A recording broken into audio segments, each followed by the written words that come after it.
Hey y'all, it's a beautiful day in Branson, Missouri, and today we're gonna be making some apple dumplings, and I think you're gonna like them. So I'm gonna do a mixture. If you like Granny Smith, just use all Granny Smith, or if you just like the red, these are apple crisp, I believe. I think these are called apple crisp. So I'm just gonna do a mixture and just see which ones I like best. And the first thing I'm gonna do is peel them. So I'm gonna get these peeled and then we're gonna core them. It's like a challenge to see how long I can make my apple peel. We've got all of our apples peeled and now we're gonna core our apples. And I thought that I had an apple corer, but all I had was this, that you slide over and you core it and you slice it. I happen to have this thing, and I looked and searched and went everywhere. I mean everywhere. I went to Walmart, Target, TJ Maxx, everywhere looking for an apple corer, and I could not find one. But I finally found one on Amazon. I found this one on Amazon, and I'm gonna use it. And since I had such a hard time finding this, I had to order it, I went ahead and I bought 2 extra ones. So the first 2 people who comment and put their address and put that you want the apple corer and put your address in the comments, I'm going to mail you an apple corer so that you can make these apple dumplings. So I'm gonna go ahead and core these apples, and so you're just gonna put this right in the middle and twist it just like that, and then it just comes right out just like that. So you just pop it right in there, twist it, pull it out, and then just like that, comes out. How easy is that? So we're just gonna do these, get these all ready, and then we'll go to the next step. All right, I've got all of those cored, and now I'm just gonna take it and make it flat on the bottom so that it'll set in the pan flat. So just kind of cut just a flat surface on the bottom, just so they'll set really straight, okay? Now, if you wanna make your own pie crust, go for it. But I'm trusting the professionals. I'm trusting the Pillsbury dough guy. And I'm just gonna use good old refrigerated pie crust that you buy at the grocery store. All right. So I just set this out for a little bit and let it get nice and thawed out. And then you're just gonna set your apple here, and I'm just gonna kind of cut it into some, like 4 ways, just like that. Whoop. All right. All right. We're gonna take 1 cup of sugar, and we're gonna take 1 1/2 teaspoons, 1 1/2 teaspoon, 1 1/2 teaspoons of cinnamon. I'm just gonna get this mixed in really good. Now you're gonna take your cinnamon mixture and you're just gonna put it right down in this hole, right like that. But you're gonna leave a little bit of room right at the top for a little bit of butter. So I'm gonna get a little dab of butter, and I'm just gonna pop that right into the hole. So I mean maybe like a 1/2 inch, and just put that butter right on top, just like that, okay? And now we're gonna just wrap our apple. Just start pulling that up like that. Whoop. It kind of tore a little bit, but you can mash it around. Just work with it. Get it all covered. Just like that. All right? And then you're just gonna put them right back into your pan. Since these apples are a little bit bigger, I'm gonna take my dough roller and just kind of roll these out just a little bit so that it'll cover my apple better. There we go. Make a little funnel there with your hands and that down in there. Just work with it. Work with me here, work with me. If you have to steal a little dough from another piece, go right ahead. Just swipe a little bit off of another piece that you cut. Just making sure that they're all covered really good. Oh, there's a little bit right there, so I'm just gonna start mashing that. Try to get that covered. There we go. Recipe calls for 8 to 12 apples, and I have 8 apples right here. So that took me about 2 1/2 refrigerated pie crust. All right, so these are ready. Some of them are bigger than others. The Granny Smiths are a little bigger.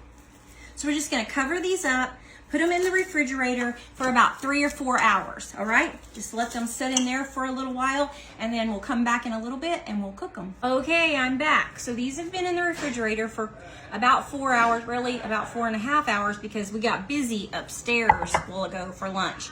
Crazy busy, praise the Lord. It's been wonderful. So I'm gonna take the rest of the sugar that I had, which it left after I filled all my apples up.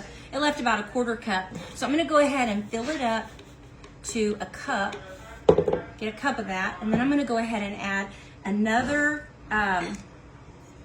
teaspoon and a half in there. So another teaspoon and a half of cinnamon into my cup and give this a good mix. Now, in a saucepan, you're going to put 1/2 stick of butter, this mixture of your sugar and cinnamon, 1 cup of sugar and 1.5 teaspoons of cinnamon, but it was the rest of what I had used at first. So it equals 1 whole cup, and then go ahead and add another teaspoon and a half of cinnamon. And now we're going to get 2 cups of water. 2 cups of water. Now we're gonna go over to the stove and we are gonna cook this and bring it to a boil. Okay, so you're just gonna bring it to a boil like this and just let it boil for about a minute or 2, just until that sugar gets good and melted, and then we're just gonna pour it over our apples. So I'm just gonna let this boil for just a little bit. It's nice and hot, and now we're just gonna pour them right over the top of our apples, just like this. Just make sure they get coated really good, all of them. And then we're gonna put this into a 400-degree oven for 10 minutes. Just keep going over them, get them good and saturated. Here we go. All right, this is gonna go into a 400-degree oven for 10 minutes, just 10 minutes. And then you're gonna turn it down to 350 for 30 minutes, okay? So we're going in for 10 minutes at 400, then turn it down to 350 for 30. Here we go. While we're waiting, I just wanna show you what I found at the grocery store. Oh my gosh, these are so good. If you're wanting something, if you love caramel apples, these are so good. I think you're gonna like them, so go get you some. Also, I want to tell Lana and Madison that your parents came in today, and they are so precious. I love them. Thank you for sending them in. All right, we're going to let this stuff bake and then give it a taste. Holy moly, I just got back downstairs. I set the timer for 30 minutes. I cooked them for 10 minutes at 400, and then I set the timer for 30 minutes at 350. And I set it to where the oven would shut off. I have not even looked in the oven. I have been upstairs for the last few hours. So they have been sitting in the oven all this time. No telling what they look like, but we got so busy and slammed and I could not even come downstairs. So let's see what they look like. Okay, not bad. They probably would have been bubbling, piping hot if I would have come, in time, but they're not bad and they're still a little warm. So let's check it out. Oh, nice. Oh my goodness, yes. Those are gonna be so good. Oh, a little bluebell.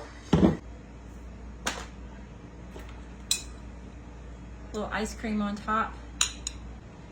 Look at that. And it's still a little bit, you can see it steaming just a little bit. All right, let's give her a try.